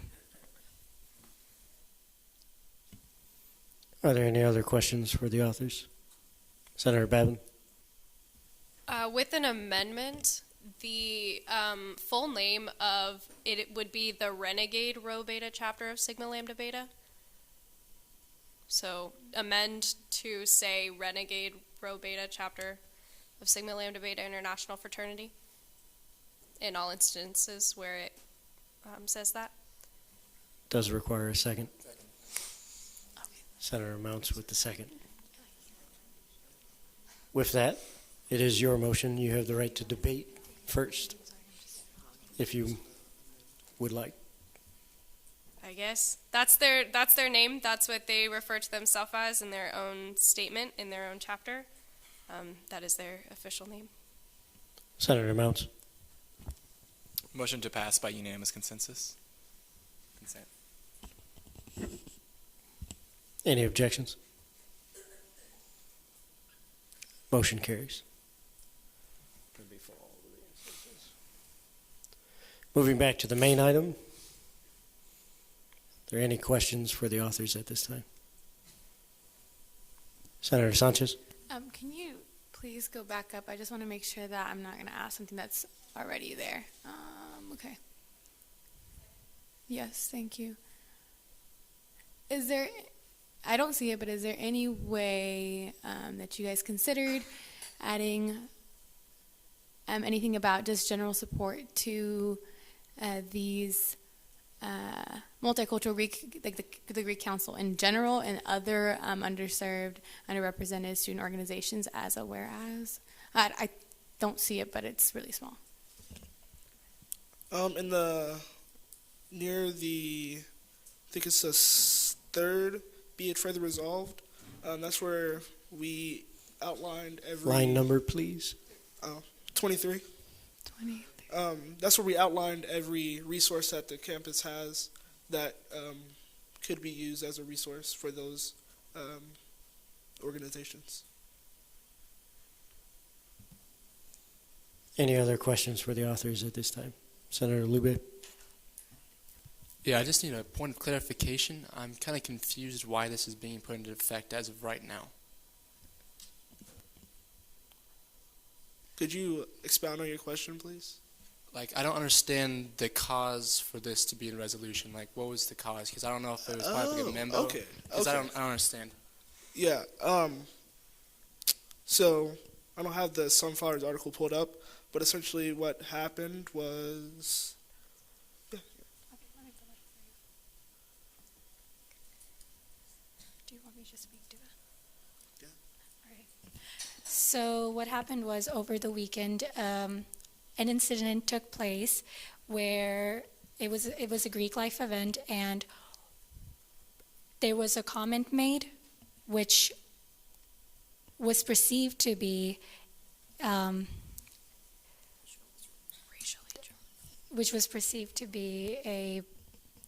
like a bias incident, which wasn't the nicest thing, and so the situation blew up, and there were Greek life organizations that actually came out and put out statements, and so basically this is regarding that situation, and I'm speaking carefully about it because right now it's like under investigation, and if I say something which is not correct, us as SGA can be sued, and so therefore I'm picking my words carefully.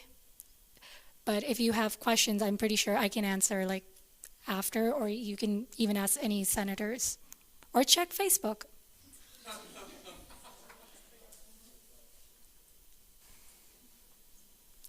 Senator Coates? I completely agree with this resolution, but you just made me think about the timing of it again. Have you considered the investigation as a whole, just in case we do a resolution and then something happens in the investigation that we don't foresee? And I'm just questioning the timing of this. I don't question, I completely agree with everything that's said. It's just the timing worries me. I don't want us as an organization to get in trouble with the investigation or anything like that. Yeah, so since we don't have a call to action, we just lay out facts that there was an incident. The RSL handbook says that if an organization doesn't follow the rules, that this must happen. We don't really have anything to worry about, so we have no legal troubles or anything like that. Senator Martin? I'd like to kind of rebuttal that I think it is important, the timing of it, because as it isn't it. This is a questioning period, not okay, but debate. It's going to be a question. I'm getting there. I promise. To the question, please. Okay. Well, to the question, is it correct that this is going to not affect any part of the investigation? Correct. Thank you. Are there any other questions for the authors at this time? I just want to add on to the question you asked. So this is basically like they've already put out statements, and as Senator James said, that it's based off of facts. So whatever we've heard from both sides, we took those in account, and then we wrote this. And we were also very careful with the wording because we don't want anything coming back to us, but we still want to show that that we don't support an action that might not be perceived in the nicest way possible. Therefore, this more speaks to anyone who feels like they're being excluded. And it has all, the resources that they can go to and use. And so that's that. Are there any other questions for the authors at this time? I'm not questioning. Not questioning myself. I'm going to have a question for you. If I could, continue my motion to amend. You may. At the very, very top, sponsors to add Cameron Morgan, at-large center. Does require a second. You actually can't do that. They have to physically submit that's what I the was- sponsorship. Okay. I was Yeah. looking for him, but I didn't Yeah. see him. So Yeah. unfortunately, no, we can't move forward with that. Senator Zachary. I also have a motion on the top line for authors. I believe the authors should read Rigicon Ways and Means Chair. Look at you. You got a new title. Haven't been sworn in yet. Technically, it was not authored by the Ways and Means Chair. It was authored prior to. But you're welcome to make that motion if you would like. Yes, I want to make that motion to change it from. Does LA's require a second. Second. I have a question. So she hasn't sworn in yet? That is correct. Point of information, me and Aaron did not swear in at any time, so. Really quick, the bill hasn't been signed, so it's not official. So Senator Kahn is still the Liberal Arts and Sciences senator. Until the president signs the bill. Thank you, Gabe. Are there any other questions for the authors? Seeing none, you may be seated. We'll be moving into the debate period. Is there anyone wishing to speak in debate at this time? Senator Nazir, I saw you first. I will be voting in favor of this resolution. I think as a government who doesn't have much jurisdiction over this situation, I think it's crucial that we do release some type of statement, especially since we are representing this whole student body. Everyone is looking towards us to say how we feel, well, not how we feel, but just everything regarding the situation. So I would encourage everyone to vote in favor. Senator Mounts. So I know there's been some questions and concerns about the legality of this. I can assure you we have spent multiple hours today. I know Chair Zacharias has spent at least 3 hours on it today. I read through it this morning, had discussions with the student advocate. And so if there's any question on legality, I believe that we have really ironed things out, so it's not going to be an issue. On that, I do think it is our duty to stand for the underrepresented populations at Wichita State University and recognize the fact that a situation may or may not have happened.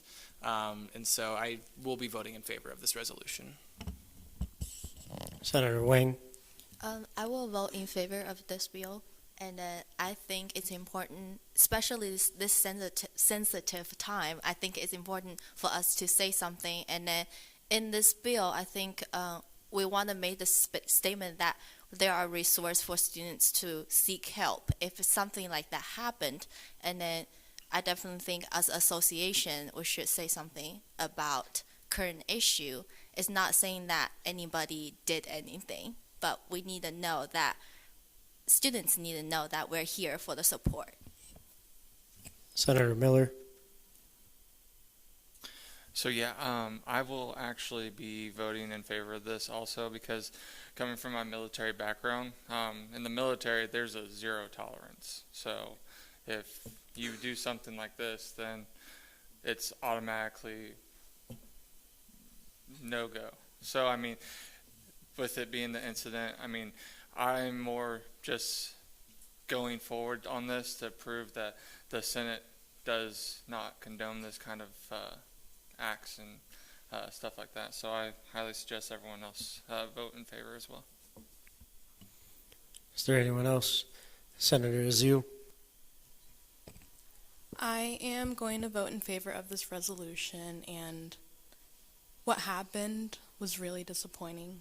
And I think that it's up to us as the body that represents students that we basically let everyone know that that type of behavior doesn't have a place here. Is there anyone else wishing to speak in debate at this time? Senator Peterson. Motion to adopt by unanimous consent. Any objections?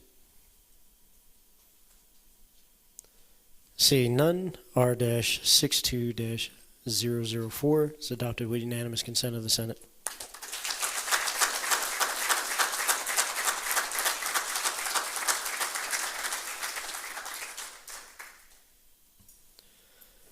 Moving into item 10, if I can get everyone that was appointed tonight to come up. Chairs do not get sworn in, sorry. This would be for the senators. Point of information, would it also be committee members? Or no? Okay.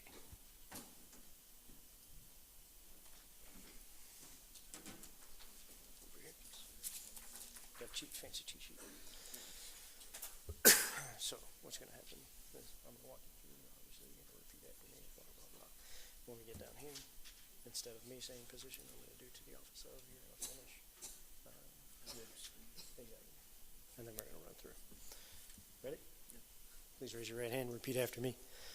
I hereby swear I hereby swear that I will faithfully serve that I will faithfully serve the students of Wichita State University, the students of Wichita State University, act in accordance with the Student Government Association Constitution, the Student Government Association Constitution, and fulfill all duties and responsibilities required of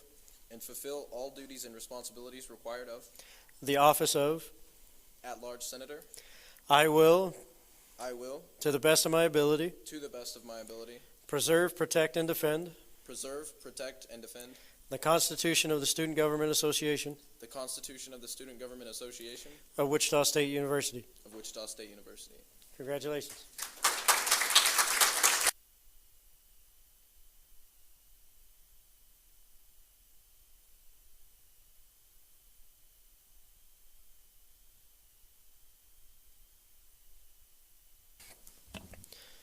With that, we will move into Section 11, Remarks and Announcements.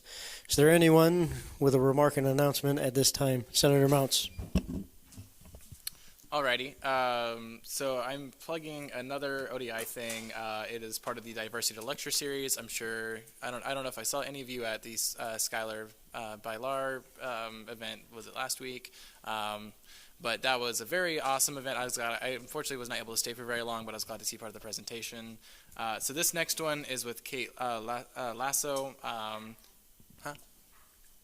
Sorry, Kat, my bad.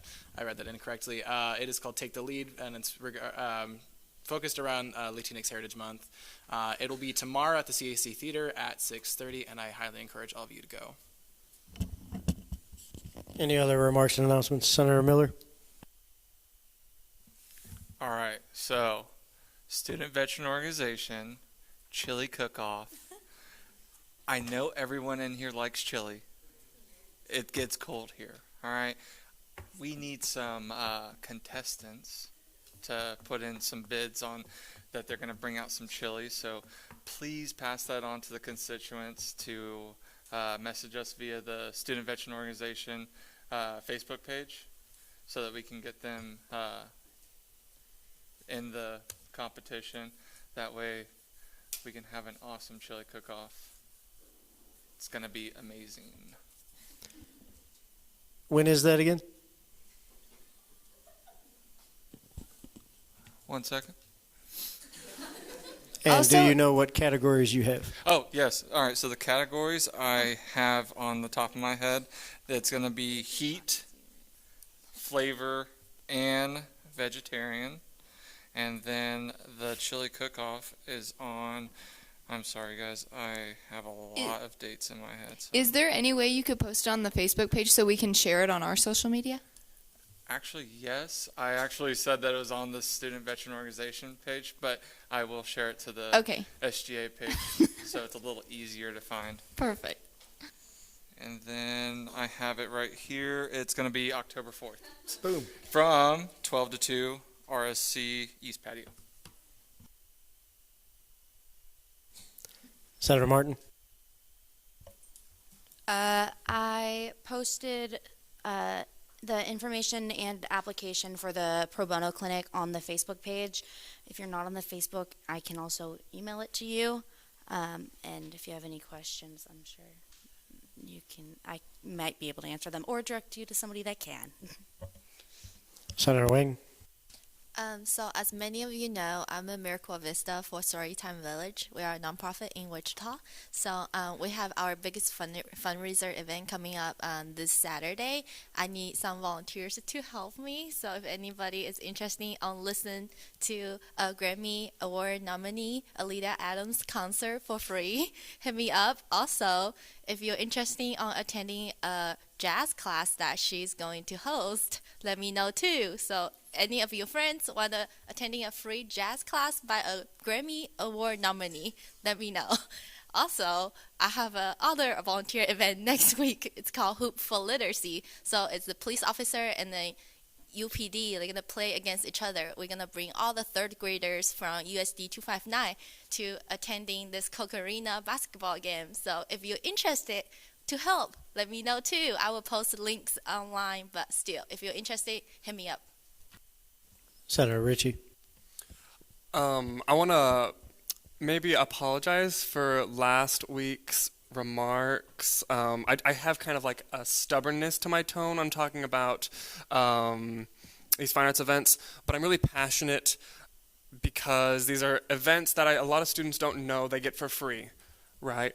So just to kind of follow up from last week, can I see a show of hands if there are any more people who have tried to share these events? Raise your hand. I need your guys' help, okay? So I'd like to plug 2 events next week. The organ concert in Wiedemann Hall next Tuesday at 7:30. And then a personal plug, kind of, is next Thursday. The Wind Ensemble is performing at 7:30. It's a very high-quality ensemble. I would encourage you to spread the word about those. Not just attend, but spread the word, please. You're going to post those to the group, right? They've already been posted. Thank you. DPR Haas. Hi, you guys. So just a quick reminder again, if you don't remember, next week is SGA week, and so we're going to be holding 4 different events. I'm really excited about it. All of the advertisements are going out as we speak, and so if you guys will continue sharing that and talking to your constituencies about coming to those events, that would be great. I'm excited to see all of your friendly faces there. And additionally, next week is also Shocker Circles are being held in the RSC. So that's just a new kind of way to get student input on the direction that the university is going. So if you're interested in sitting in on a conversation about the university, please reach out to me and I can get you signed up for a time that works best for you guys. Additionally, if you have questions about anything that I have just talked about, you feel free to reach out.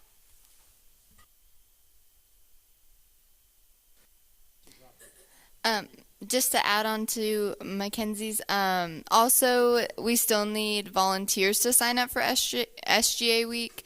There's still a lot of open spots, so if you guys can please do that, we'll really need your help for this next week because it'll be a lot. Thank you.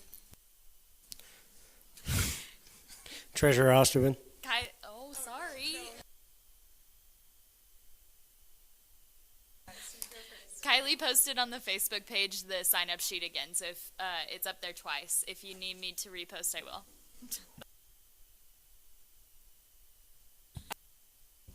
So I'm putting together some of the information that a few of the senators were asking for about the applicants that on the bill that you just passed, and I can do that in the future if you want that information. So I'll do that, and then please know if you have any questions about our committee or anything, just come and see me in my office, and I will give you all the information that I have. That's all. Senator Sanchez. Yeah, so as I hope you all are all aware, it is Latinx Heritage Month, and so my sorority, Lambda Pi Upsilon sorority, is selling customized merchandise that one of our members we have 3 graphic designers in our sorority, so this merchandise is easily made by one of them, and actually she works at an organization or at a business where it is Hispanic owned, and so they will be actually making the t-shirts, so you're double supporting Hispanics in this community by ordering some of our merchandise. I'm literally typing it in the Facebook right now, but at the very least, share it, follow us on Facebook. It's really important to us and to all Hispanic organizations on campus this month to feel your support very intentionally. And yeah, buy one for yourself, buy one for your favorite Latinx individuals. Senator Nazir. So I just wanted to make sure, were we wearing our t-shirts on Monday? That is correct.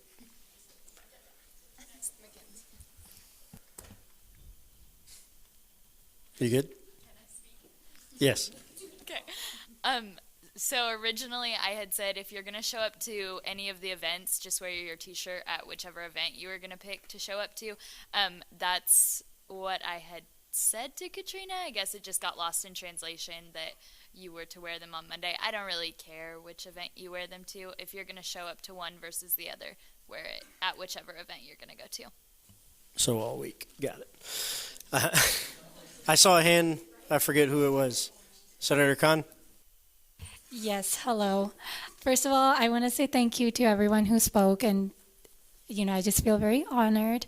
And also, this is more on the serious side. If you see something on campus that does not look right, don't be afraid to speak up, because I know I sometimes struggle with that, and, sometimes you just have to do it, and you have to, make everyone feel like they are part of this campus. They are also shockers just as much as you.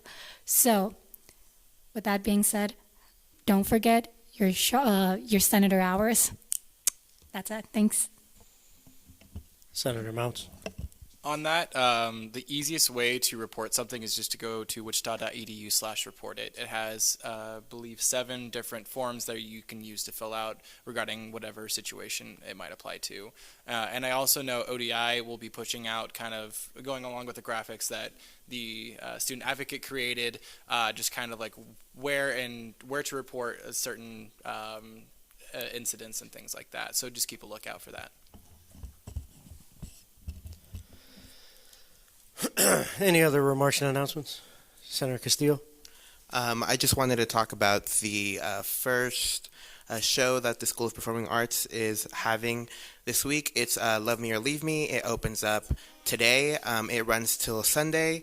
So there'll be show times Wednesday through Saturday from 7, as well as a matinee on Saturday and Sunday at 2 p.m. I'm also going to be sharing a graphic on the Facebook page with kind of information about all the events that School of Performing Arts is hosting this season. So if you could please share that to your constituents, that would be great to kind of get that attendance, kind of what Senator Richie said, kind of, talking about these fine arts events that aren't kind of talked about a lot. So thank you. Any other remarks and announcements? Senator Zachary. So with the SGA week that we are doing, there's going to be the safety walk, which I mentioned in my report. It's not the most glamorous thing. We're just going to walk around campus and make sure there aren't any dangerous or possibly hazardous things like broken lights, so someone would be walking to their car completely in the dark. It's important. There will be food, and it is going to be at 7. Well, if you're in SGA, we're going to meet at 7 in the Harvest Room downstairs in the RSC. Any student is welcome to show up to that, correct? Spread the word. Gabe? I think just to express the importance of that event, every year we've done it. I need them to hear me. We've always found things and they've always fixed them and addressed them. So last year there was a lot of lights that we recommended to put in places, and they put lights in those places. So it does make an impact. And I know when you think about safety and security should be important at a college campus, it's an opportunity for facilities and the police department to see things that they don't get to see every single day, especially at night. So as you hear things from your peers, or if there are concerns or issues, please stop by, because as we walk around campus, we'll see those things, and they've repaired them or put some things there so that they fixed it. And we've always seen that they've listened to what the students are saying when it comes to the safety and security of your peers. So it's an important event, so make sure you try and show up or encourage your peers to do it, and both. Senator Miller. All right, so I just discovered a really interesting fact. So if we post to that 60-second session, we can only view those posts. It's not allowing us to share them. So I think you'd actually have to go to that person's Facebook page or their organization. So I did go to my Facebook and Right. put it on They there. would have to, for whoever made that, would have to make it open for you to be able to share it. Oh. All right, so It's I'm it can be Facebook corrected. illiterate, I think. I don't But know then. You're I'm fine. not understanding. But I posted at a couple different places. If you guys could share it, that'd be cool. Senator Peter, was that a hand? Any other remarks and announcements? Seeing none, I do have one, and it is in regards to senator hours. So thankfully, a senator has already mentioned, please fill them out. However, I wanted to bring a trend to all of your attention. For this month, we had 19 senators not do hours in the first week, 25 in the second week, 51 in the third week. No, that is this week, so you guys do still have time to correct that number. But for the first week, that was 43% of the Senate, and the second week was 56.8% of the Senate. So seeing this trend start to grow, including from what was there in August, is very important for you to do these hours. It's part of the responsibilities and duties that you have signed up for. And if you don't do them, then I have to take action and you can't be here anymore. Senator Zachary, did you still have something? I actually had a question for you. So are you saying that it's that many per week or that many altogether? Because I wasn't aware we had 51 senators. So that's just the blanks on the page. So I have it calculated as I'm going through the tracker that I have. If there is no submission from you, it's a blank square. And I have a formula calculating in this column how many blanks. So I have all 64 seats in there. For the weeks that are going on that seats are not filled, those blanks for the seats will be filled with NAs. So part of that 51 is on me for not putting NA on some of it. But that was to make sure that I had enough room for all of the appointees that are coming. Anyway, but I will make that correction on this week. But the first and second week are correct to the total number of senators that week that did not submit. Does that answer your question? Any other remarks and announcements? Seeing none, we will move into item 12, final roll call.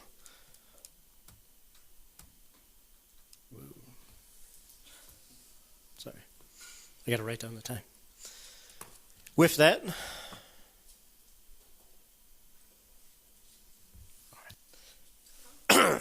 so I hereby close this session with a silent roll call at 9:07.